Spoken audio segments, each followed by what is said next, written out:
Welcome to Revenge with Nora. My father came to drop off birthday balloons for my daughter. He walked through the front door humming, arms full of purple and silver, and went straight to the kitchen to tie them to a chair. That's when he opened the refrigerator. Not looking for anything. Just habit, the way fathers do, checking if you've been eating, if the house is running the way a home should. He stood there for a long moment. I watched his reflection in the sliding glass door. His hand rested on the refrigerator handle, and he didn't move. "Nora," he said. "Dad, you're a software engineer at a firm that pays you $120,000 a year." He turned around slowly. The balloons drifted against the ceiling, cheerful and out of place. "Why does my granddaughter have a half-empty box of crackers and a jar of peanut butter in this refrigerator?"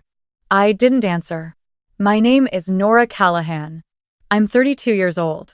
And before you assume you already know what kind of woman lets this happen, stay with me. Because I thought I knew, too." He was still looking at me when my husband came downstairs. Daniel had heard the car pull up. He walked in, straightening his collar, already wearing the easy smile he saved for my father, the one that had always worked, the one that said, "Everything's fine, Mr. Callahan, we're doing great." But the smile slipped when he saw my father's face. "Hey, Robert," he said. My father looked at him for a moment before speaking. "Where's the food in this house, Daniel?" Daniel glanced at me, then back at my father. He pulled out a chair and sat down at the kitchen table, completely relaxed, as if this were a conversation he'd already rehearsed. "Nora's been stressed at work," he said. "She hasn't had time to grocery shop. I've been meaning to go myself." "I asked where the food is," my father said. "Not who forgot to buy it." Daniel folded his hands on the table. Something shifted in his expression, just slightly. The performance he'd been giving for 3 years began to crack at the edges. "Look, I manage our finances. It's complicated. We had some investment commitments this month. Cash flow is tight sometimes, that's normal." "You manage her finances," my father said. "Not a question. That's what we agreed on. I'm a financial advisor. It made sense for me too." "Lily came to my house last Tuesday," my father said. "She told your mother-in-law was at the mall. She showed me a video on my phone of something she wanted for her birthday and asked me if I could buy it because, and I'm quoting her exactly, "Daddy said Mommy's money isn't for toys right now." The kitchen went very quiet. I had not known she said that. Daniel's jaw tightened. "Kids repeat things out of context." "She's 5, my father said.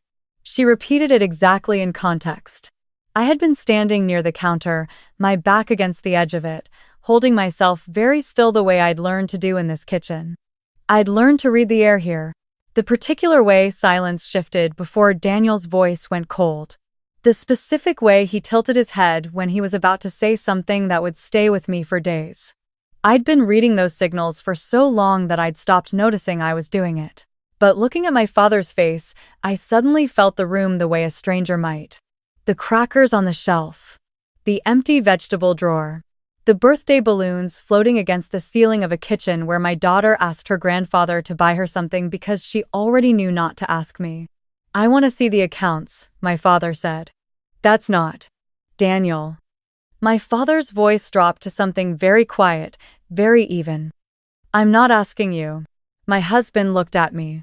I looked at the floor. Something inside me broke open. "The statements are in the office," I said. "I'll get them." I don't think Daniel expected that. He stood up so quickly the chair scraped. "Nora, let her get them," my father said. I walked to the office, and I could hear them behind me. Daniel saying something about privacy, about overstepping, about how this was between a husband and wife. My father saying nothing at all. I pulled open the file drawer, the one Daniel had told me I didn't need to worry about, the one he said was full of tax documents and investment paperwork, the one I had believed him about because he was the expert and I was busy and exhausted, and I had trusted him. I pulled out a stack of statements. I carried them to the kitchen and set them on the table.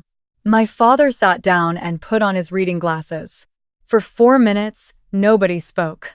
Daniel stood by the window with his arms crossed. I stood near the doorway. My father turned pages slowly, deliberately, the way he used to review my college applications. Careful, thorough, looking for what mattered. Then he stopped on one page and held very still. "There's a secondary account," he said. "Opened 16 months ago." "That's an investment vehicle," Daniel said immediately. "A tax strategy." "In whose name?" Silence. "I'll call Marcus," my father said, reaching for his phone. Marcus was his college roommate. He'd been a forensic accountant for 30 years. "You don't need to do that," Daniel said. His voice had changed.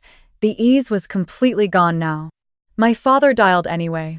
While he was on the phone, I went to get Lily from the backyard. She was on the swing set my father had built for her 2 summers ago.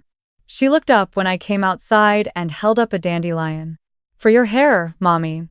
I tucked it behind my ear and held her hand, and we walked inside together. Marcus called back in 40 minutes. He walked my father through what he was seeing remotely. I sat at the table and listened. 17 months. Automatic transfers of $4,500 per month. From our joint account, the account where my paycheck landed, into the secondary account. From the secondary account, 2 destinations, a checking account in Daniel's mother's name, and a third account I had never seen before, opened with a forged authorization that used my signature from a different document. Over 17 months, $115,000. More than I had made in a single year. My father took off his glasses and set them on the table. He didn't look at Daniel, he looked at me. "I'm sorry," he said softly. "I should have asked sooner." I couldn't speak. "Mommy?" Lily tugged my sleeve. "Go get your stuffed animals, baby," I said. "Grandpa's going to stay for dinner." She ran upstairs. My father waited until her footsteps faded. Then he turned to Daniel, and his voice was the kind of quiet that doesn't leave a room. "You forged her signature," he said. "You drained her salary for a year and a half. You let your daughter eat crackers. And you've been standing in this kitchen this entire time explaining to me about investment strategies." Daniel's face had gone white. "It's not what it looks like." "It is exactly what it looks like," my father said. "I've been giving you the benefit of the doubt since the day she married you. I told myself you were ambitious. I told myself she was happy. I told myself it wasn't my place." He stood up slowly and buttoned his jacket. "I was wrong on all 3 counts." He picked up the statements and put them in his coat pocket. "I'm taking Lily tonight," he said. "Nora, you can come with us or you can stay and make whatever decisions you need to make. But you are not spending another night in this house without knowing exactly what's been happening in it." I looked at my husband. For a long time I looked at him. I thought about the day he'd suggested combining our finances. He'd made it sound like teamwork, like trust, like the natural next step for 2 people building something together. He was the financial expert. I was the one who worked late, who came home tired, who was grateful someone else was handling the part of adult life I never had patience for. I had signed things without reading them. I had accepted explanations without verifying them. I had believed in the version of our marriage that he kept showing me, the one where everything was being managed, everything was fine, everything was planned. I had not understood that the plan was for me. "I'm coming with you," I said. I took Lily's backpack from the hook by the door and went upstairs. I could hear Daniel behind me, his voice low and urgent, talking to my father. I couldn't hear the words. I didn't try. I packed enough for 3 days. Lily's blanket, the stuffed fox she couldn't sleep without, her toothbrush and the watermelon toothpaste she loved, 2 changes of clothes, the book we'd been reading together. I sat on the edge of her bed for a moment and looked at the drawings taped to her wall. Crayon houses. Purple flowers. A drawing of 3 figures, one small, one tall, one very tall. Lily, me, and my father. I took that drawing down and folded it carefully and put it in my pocket. Downstairs, Daniel was quiet when I came back. He was sitting at the table with his hands in front of him, and he looked, for the first time in our marriage, like a person who had run out of things to say. "I'll have someone call you," my father said to him. Then to me, "Ready?" Lily held my hand and my father's hand, and we walked out the front door. In the car, she fell asleep on the back seat within 10 minutes, her head against her stuffed fox. My father drove with one hand on the wheel, the way he always had. The city moved past the windows, ordinary and bright. "How long did you know something was wrong?" he asked. I thought about the question. I knew it didn't add up, I said. The numbers he gave me never quite matched what I thought they should be. But he always had an explanation. And I stopped. I was tired, Dad. I worked long hours. I trusted him because it was easier than not trusting him. My father nodded. "It's not stupidity," he said. "It's the thing people do when they love someone. They fill in the gaps with the best version." He used that against me. He did, my father said. "And that's on him, not you." "But Nora," he glanced over. "You saw it. You knew, somewhere, and you stayed quiet about it." "I know. I'm not saying that to hurt you. I'm saying it because you're going to ask yourself that question for a long time, and the answer matters. You stayed because you were afraid, or you were tired, or you didn't want to be the person who broke up a family. Those are reasons. They are not excuses, but they are reasons. Understand the difference." I looked out the window. "I thought if I just kept working harder," I said. "If I just made more, if I just gave it time." He was moving the finish line, my father said simply. We drove the rest of the way without talking. Not the heavy silence of a conflict, but the different kind, the kind that settles after something large has finally been named. At his house, my mother had left a light on. She met us at the door, took one look at my face, and pulled me in without asking questions. She made tea. She put Lily to bed in the guest room with the nightlight shaped like a moon. She sat across from me at the kitchen table and held my hand while my father made calls. He called Marcus first. Then a family law attorney he'd known for 20 years. Then the bank. By 10 o'clock, he had a meeting scheduled for 9 the next morning. "Can they really recover the money?" I asked. "Some of it," he said. "The transfers from the joint account are traceable and documented. The forged authorization is a separate legal matter. Marcus says it's strong. A good attorney can work with this." "What about the account in his mother's name?" "That depends on what she knew," my father said. "And when she knew it." I thought about my mother-in-law. The way she called Daniel every Sunday morning. The way she'd once, early in our marriage, told me casually that her son had always been good with money. I had thought she was just proud. Now I wondered if she had known exactly how good he was with someone else's. I slept that night in my old bedroom. Lily curled against my side, completely unaware. I lay awake for a long time looking at the ceiling. Not crying, not yet. Just taking inventory.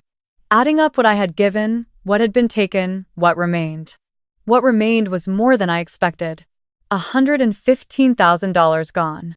A marriage built on a deception I hadn't been willing to see clearly enough. 2 years of explanations I had accepted because I was busy and trusting and didn't want to be the kind of wife who checked up on her husband. What remained? My income, my career. My daughter asleep beside me. My father in the next room, who had looked at one bank statement and already made 3 calls. In the morning, I had toast and coffee with my parents. Lily had her favorite cereal, the kind with the little stars, that my mother always kept in the pantry for her visits. She sat at the kitchen table swinging her feet and telling my father about a caterpillar she'd found in the backyard, completely content, completely safe, completely unaware that her world was being restructured around her. I watched her and felt something settle in my chest. The attorney's name was Catherine. She met us at a small office downtown, a woman in her mid-50s with reading glasses on a chain and a direct manner that I immediately trusted. She reviewed the statements Marcus had prepared. She asked me clear questions. She did not express surprise or pity. "This is a strong case," she said. "The forged signature alone is criminal, separate from the financial abuse. The transfers to the secondary account and to the mother's account are documented. You have a clear paper trail. What are my options? You can file for divorce and request full financial disclosure as part of the proceedings. You can simultaneously pursue a civil claim for the transferred funds. And given the documented financial control and the impact on your child, custody should not be complicated. My father sat beside me through all of it. He didn't speak much, he didn't need to. His presence was the point, the simple fact of not being alone in a room where decisions were being made about my own life. When we left, he walked me to my car and stood with his hands in his pockets in the afternoon light. "You know what I kept thinking," he said, driving over yesterday? "I kept thinking about when you were 8 and you taught yourself to ride a bike. I tried to show you, and you said, 'I want to figure it out myself.' You spent 2 hours in the driveway and came in with bloody knees and the biggest smile I'd ever seen on you." He paused. "You've always known how to figure things out. You just needed someone to clear the driveway." I leaned against the car. "You drove a long way to bring balloons." "I would have driven a lot further," he said. That evening, I went back to the house. Not to stay. To get the rest of what was mine. Daniel was there. He looked like he hadn't slept. He didn't try to argue, not the way he usually did, not with the calm explanations and the tilted head and the particular patience he used when he wanted to make me feel unreasonable. He just looked at me. "I can explain everything," he said. "I know you can," I said. "You've always been able to explain everything." That was the problem. I took what I came from my work laptop, the filing box with my tax records, Lily's drawing supplies, the small wooden box my grandmother had left me that I'd kept on the dresser for years. I looked around the bedroom that had been mine for 3 years. The throw pillows I'd chosen. The lamp I'd bought at a weekend market. The framed photo on the nightstand, Lily as a newborn, Daniel and I on either side of her, everyone looking tired and luminous and completely unprepared. I picked up that photo and set it face down on the dresser. Daniel followed me to the door. "Nora, please." I stopped with my hand on the frame. I didn't turn around. "You let your daughter eat crackers," I said, "while you moved my money into accounts I didn't know existed. You stood in that kitchen and smiled at my father and explained investment vehicles and cash flow. And you did all of it while I was working 60-hour weeks trusting you." He didn't say anything. "I don't hate you," I said. "But I don't forgive you yet either. And I'm not going to stand here and accept an explanation I don't want." I walked out. The separation was filed the following week. Catherine handled everything with clean efficiency. Daniel's attorney contacted mine twice with settlement proposals. The second one was reasonable. The money recovered from the secondary account, along with a structured payment plan for the remainder, full physical custody to me with his standard visitation, the house transferred to my name. He signed it on a Thursday. My father drove me to the attorney's office. He waited in the lobby reading the newspaper, the same way he used to wait outside my math competitions in middle school. When I came out, he folded the paper and stood up. "Done?" he asked. "Done," I said. He nodded once. "Lunch?" We went to the diner 2 blocks over. We sat in a booth by the window. My father ordered the soup. I ordered the grilled cheese. And we talked about Lily's upcoming recital and whether my mother's garden was getting enough rain and the movie he'd seen last week that I still hadn't seen. Normal things, ordinary things. The kind of conversation that tells you the ground beneath you has held. Halfway through lunch, he looked up from his soup. "I want to ask you something," he said. "And you don't have to answer." "Okay. When did you know?" "Really know."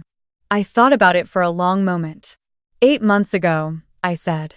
I looked at the account balance one morning and it was lower than it should have been. Daniel gave me an explanation and I accepted it. But that night, when Lily asked for $1 for the school book fair, just $1, and I had to tell her to wait until Friday, something in me went very quiet. I looked at the window.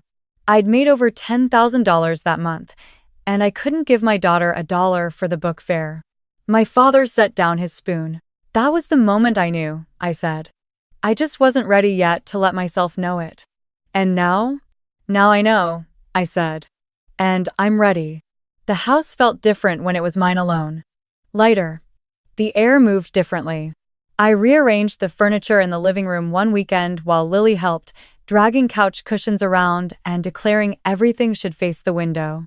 We hung her drawings on the wall in the hallway, a long row of them, crayon houses and purple flowers and family portraits with extra large heads. I bought a plant for the kitchen windowsill, something green and alive, and I put it where the light was good. I filled the refrigerator. Properly filled it. With the things Lily asked for and the things I'd been skipping because they felt like luxuries I wasn't supposed to spend money on. Strawberries, good cheese. The yogurt she liked with the granola on the side. The first morning I opened the refrigerator and found it full, Lily came into the kitchen in her pajamas and stopped in front of the open door. "We have everything," she said. "We have everything," I said. She closed the door with great satisfaction and went to get her cereal. My father called that evening, the way he had every evening since the Thursday at the diner. Not long calls. 5 minutes, 10. Checking in the way he always had, before any of this had happened, the kind of constancy I had somehow stopped noticing. "How's the new bank account treating you?" he asked. "Like money that's actually mine," I said. He laughed. "Funny how that works." At work, something had shifted. I'd been quiet about what was happening. I'm a private person, and I hadn't wanted the questions or the sympathy or the looks. But some things don't stay quiet. Colleagues noticed I looked different. Less guarded. My manager asked if I was interested in leading a new project, something I'd been passed over for twice in the past year, when I'd been so distracted and depleted I hadn't pushed back. I said yes. There was an evening in early spring when Lily was at my parents' house for the night. I sat on the back porch with a glass of wine and watched the yard go dark. The swing set my father had built. The garden bed I'd never gotten around to planting. The fence my neighbor's roses came over in summer. I thought about what it had cost. Not the money. The money was being recovered in pieces, the way debts get paid steadily, not all at once. I thought about what the years had cost. The hours I'd worked and not known where the money went. The decisions I'd outsourced to someone who did not share my interests. The small erosions, $1 I couldn't spare for a book fair, a birthday cake I'd made from a box mix because I told myself the bakery was too expensive, a daughter who had learned to stop asking. I thought about those things and I let myself feel them. All of them. I didn't rush past them toward the resolution, the way stories sometimes want you to, the way it's easier to say it got better and leave out the sitting with the damage. It had cost a lot. And I was still here. My phone buzzed. A text from my father, just 3 words. "Proud of you." I typed back, "You showed me how." I put the phone down and sat in the quiet for a while.